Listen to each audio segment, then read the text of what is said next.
Hoje a gente recebe a Anabel Pessoa, que ela é sócio fundadora e coordenadora jurídica do Instituto Maria da Penha. A gente vai falar, né, dos 16 anos da criação da Lei Maria da Penha, que foi sancionada em 7 de agosto de 2016 e conta aí com 46 artigos distribuídos em 7 títulos. Essa lei, para quem não conhece, ela cria mecanismos para prevenir e coibir a violência doméstica e familiar contra a mulher. Então, Anabel, seja muito bem-vinda. Obrigada por aceitar o convite da Diaconia. Para a gente é um prazer ter você com a gente. Olá, muito obrigada, Tamires, obrigada à Diaconia por esse convite, por estar aqui conversando um pouco com vocês, falando um pouco dessa Lei Maria da Penha, que só tem 16 anos, mas ainda tem muita coisa a evoluir e que nós precisamos sempre discutir para trazer a conscientização para essas mulheres e para os homens também. Verdade. Então, Anabel, para a gente começar, eu queria que você falasse um pouco como é que funciona na prática essa legislação. Bem, essa legislação, ela surge, na realidade, quando existiu um movimento de mulheres diante das situações de violência que existia, né? E a questão da posição da mulher na sociedade. Então, nos anos 60, 70, a gente começa a ter esse movimento de mulheres que forçam parlamentares e uma bancada de mulheres parlamentares a criar esse processo de lei, a criar um projeto de lei.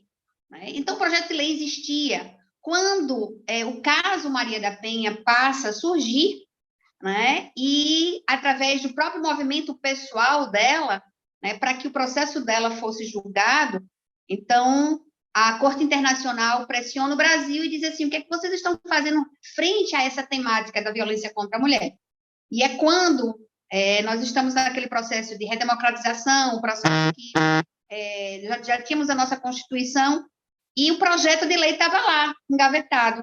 Quando sai lá da gaveta, pressionado, né, tanto pela opinião pública como em organismos internacionais, e vem a lei a 11.340, e que, dando o nome Maria da Penha, em homenagem justamente, né, à Penha, a Maria da Penha Fernandes. E ela vem com o sentido de conscientizar a sociedade, né, nesse enfrentamento de evitar, né, e punir o agressor. Mas interessante também isso que ela tem vários detalhezinhos, né? E como é que funciona na prática, na realidade, ainda nós estamos nesse mecanismo, né, que deve ser um conjunto de órgãos, um conjunto de fatores, né, desde a polícia, desde a justiça, desde o promotor, né, desde os órgãos, as organizações civis que dão apoio a essa mulher. Então, tem todo um funcionamento ainda que precisa ser amadurecido, que a gente pode falar um pouquinho lá na frente. Não dá aqui para dizer realmente para você de forma detalhada, porque a gente vai entrar de lado técnico, né, como é que seria essa prática. Mas, de forma geral, a lei ela vem nesse processo de conscientização e de legislar, né, para evitar e punir, evitar no sentido prevenção e de punir a agressão. Perfeito. Como você falou, a gente sabe que existem vários tipos de violência contra a mulher, né? Então, quais são os tipos de violência que a lei contempla? A física, a psicológica, a moral, a sexual e a patrimonial. É interessante que a patrimonial ela é uma das que não é muito visível. A mulher não percebe esse sentido do patrimonial. Eu ganho dinheiro, meu marido também ganha, mas o meu dinheiro fica no controle dele porque ele é que gerencia. Tudo bem, pode ser até um acordo, né? Não há problema nenhum, mas desde que você não seja reprimida em relação a isso. A gente tem que poder entender, né? E não poder exagerar em dizer assim, não, eu fiz um combinado com meu marido, não, tudo bem, mas isso é de boa, usando de forma bem, né, popular, isso é de boa, né? Porque o casal, ele tem que caminhar juntos, a gente tem que entender que o homem, ele não é nosso inimigo, né? Não existe um inimigo aí na história, né? A gente tem uma história cultural né, de um não posicionamento da mulher perante a sociedade, e que o homem sempre viu isso. Que a gente precisa entender a partir de agora que a gente também tem uma posição na sociedade, né? E que o homem também está começando a enxergar isso. A gente está vendo, sim, a gente vê muitos casos de agressão, mas a gente vê muitos casos, sim, de homens que hoje já fazem parte desse processo de proteção à mulher, de entender, né, de enxergar a mulher como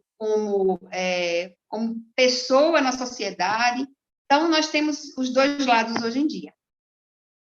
Ótimo. Como você falou, achei interessante falar dessa questão da violência patrimonial, que é uma violência que não é muito falada mesmo, e são violências que a mulher pode não notar, né?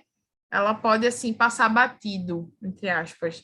E a violência até psicológica também, né? Muitas vezes passa batido, assim, as mulheres não identificam. De que forma, assim, vocês trazem para que a mulher possa identificar? De que forma elas podem ver e dizer, isso precisa ser denunciado? Na violência psicológica, você está perguntando. Isso. Veja só, a violência psicológica é uma das que, se a patrimonial não era vista, a psicológica mais ainda. E ainda hoje, né, os próprios operadores do direito, né, os atores do direito, né, como a delegacia, ainda não enxerga essa violência psicológica. Diante disso, houve a modificação agora no Código Penal.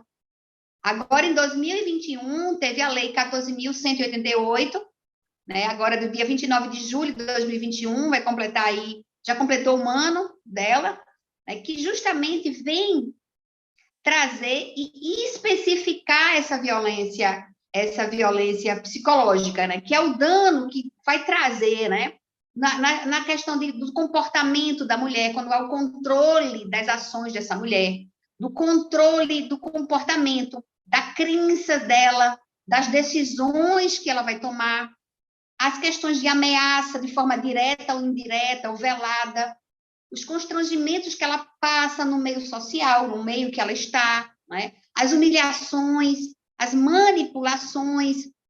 Então, tudo isso, manipular, humilhar, constranger, ameaçar, reprimir, né? Por exemplo, você ser religiosa, mas teu marido não é, e você está querendo ir para a igreja, mas ele não te permite porque ele não acredita naquilo que você crê. Né? Isso é uma violência psicológica. Você imagina um casamento de 30, 40 anos e você tendo que ir escondido, tendo que você ler sua Bíblia escondida, você fazer o seu evangelho porque não pode ser na frente dele, você não pode trazer seus amigos da igreja para dentro da tua casa. Então, isso é uma forma de violência psicológica, sim. Né? Eu trouxe esse lado religioso por a gente estar tratando aqui da diaconia. Então, a violência psicológica é uma das a que mais ocorre. Mas aí você me diz, ela leva a mulher denunciar? Não, não é ela que leva a mulher denunciar. O que leva a mulher a denunciar é a violência física, né? É aquela história, ele faz isso, mas é porque é o jeito dele, mas ele não me bateu. Mas ele não me bateu, né? Ele, no meio dos meus amigos, ele, vai, mulher, vai me servir, tu não sabe que só presta para isso? Né? Ele me humilhou, mas ele não me bateu. Então, essa violência é a que mais fere, né? É a que mais fica sequela. A física, a gente se sofre, né? Dói, né? Mas é que passa.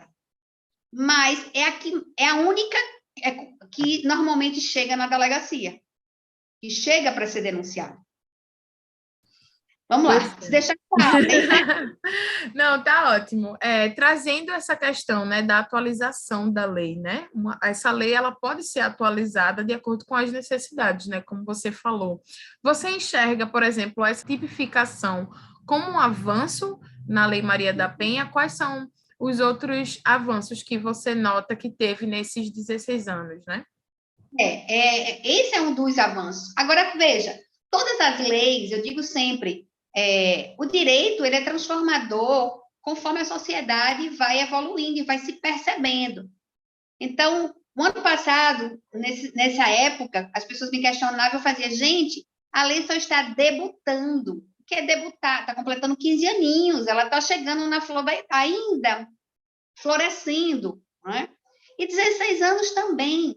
Então, tem processos ainda transformadores nessa lei. O que eu mais falo nesse processo de transformação como é que eu posso dizer? É o fortalecimento das medidas protetivas. Foi uma das primeiras coisas ocorridas com a lei, mas com 16 anos ainda, nós que trabalhamos no atendimento à mulher, nós sofremos ainda com esse processo das medidas protetivas. Quando a mulher pede socorro, quando a mulher chega a pedir socorro, minha gente, ela já passou por todo o processo, ela já está no limite, porque ela resiste a chegar numa delegacia, ela resiste a pedir uma medida protetiva, ela faz qualquer negócio para que isso não ocorra. E quando ocorre, a gente tem a dificuldade de sair, de que a medida saia logo. Não é?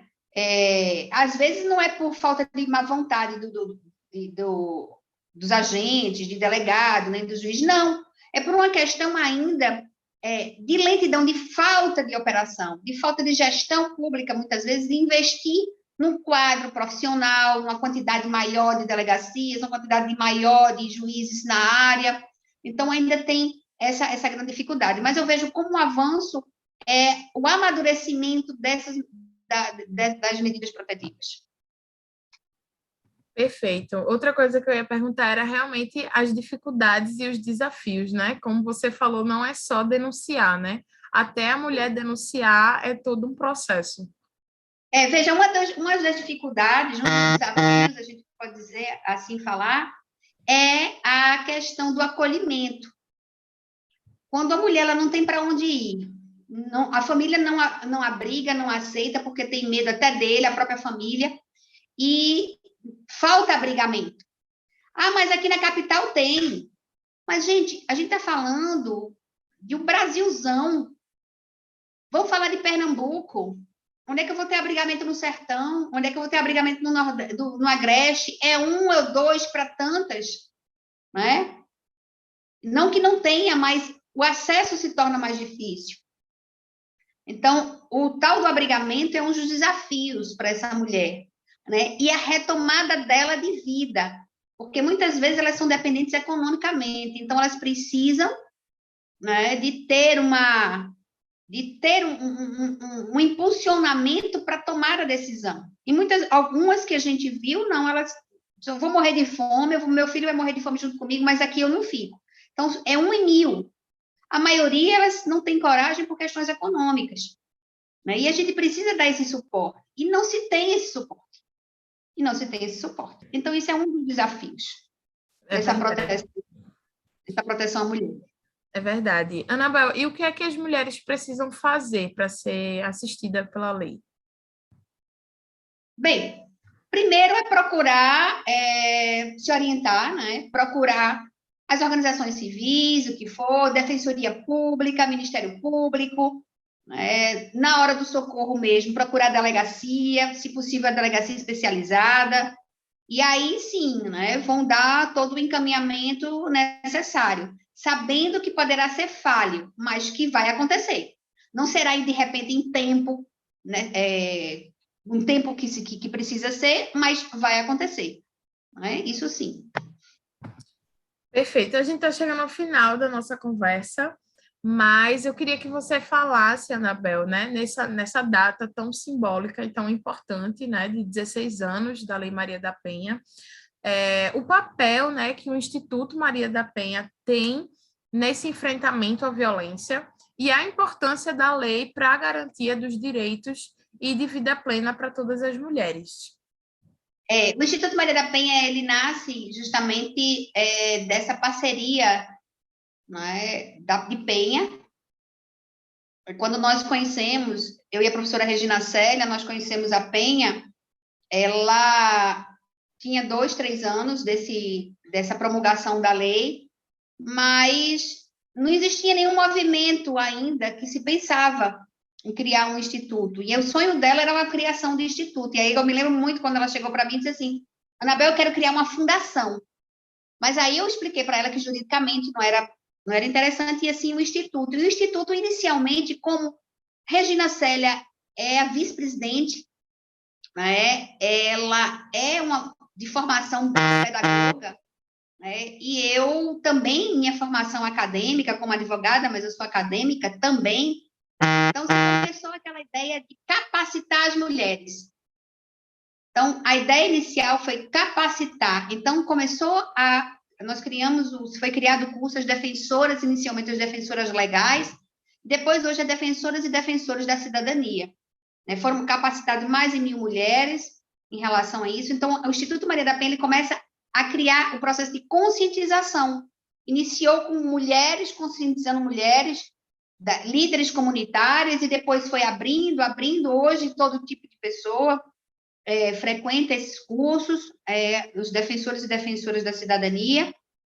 E o outro projeto, né, que o Instituto vem a surgir, isso já há 2 anos agora, são as penhas, onde eu coordeno o projeto As Penhas, que é justamente do atendimento a essa mulher, né, através do canal do Instagram, As Penhas Oficial, em que a mulher nos procura, ela é atendida através de assistente social, inicialmente, depois o psicólogo e depois o jurídico. Né? E o nosso papel jurídico é um papel inicial das medidas protetivas. Né? É o atendimento emergencial que a mulher, às vezes, necessita. É uma orientação, é uma fala, né? Um acalento, né? Para que as coisas possam ser encaminhadas. E a gente atende o país inteiro, de modo virtual, e como também a justiça hoje é vista, a gente encaminha de modo virtual, as coisas estão tudo virtualizado agora, como podemos assim falar, então os encaminhamentos também de medida protetiva acontecem dessa maneira.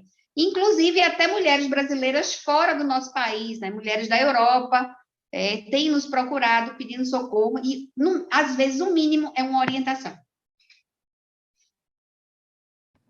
Maravilha. A gente admira, né, e parabeniza o trabalho de vocês nesse enfrentamento, porque a gente sabe que é preciso esse apoio, né? A igreja muitas vezes é esse espaço, né, também que violenta as mulheres. Então, a gente precisa realmente desses braços, dessas mãos, né, realmente enfrentando as violências. Para finalizar, a gente queria saber os contatos, né, do Instituto Maria da Penha, que as mulheres podem procurar, e pode falar também sua conclusão e sua fala final. Normalmente são as redes sociais da gente, né? O Instagram, Instituto Maria da Penha, e As Penhas Oficial, são os nossos redes de contato, para que possa as mulheres entrarem em contato. Porque pelo Instagram? É uma forma até discreta de se pedirem socorro, tá? Muitas vezes até se combina, não é?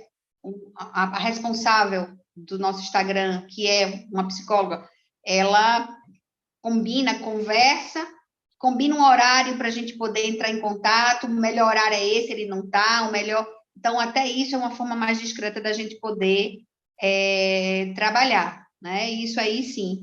E como finalização, né, o que a gente sempre diz, né? Que a gente tem um caminho muito, muito grande ainda a percorrer. São 16 anos, e o processo evolutivo, né, legal, né, para enxergar essa questão da violência ainda é muito grande. Então, precisa do amadurecimento da sociedade, a sociedade precisa enxergar, né, e que também os organismos públicos também possam entender que a mulher protegida, o homem consciente, né, a gente tem uma família equilibrada e uma sociedade em paz. É isso que a gente mais comenta. É isso, Anabel. Muito obrigada pela disponibilidade, que a gente siga propagando cada vez mais a Lei Maria da Penha, e parabéns pelos 16 anos. Obrigada, querida. Um cheiro bem grande e um abraço a todos aí da Diaconia.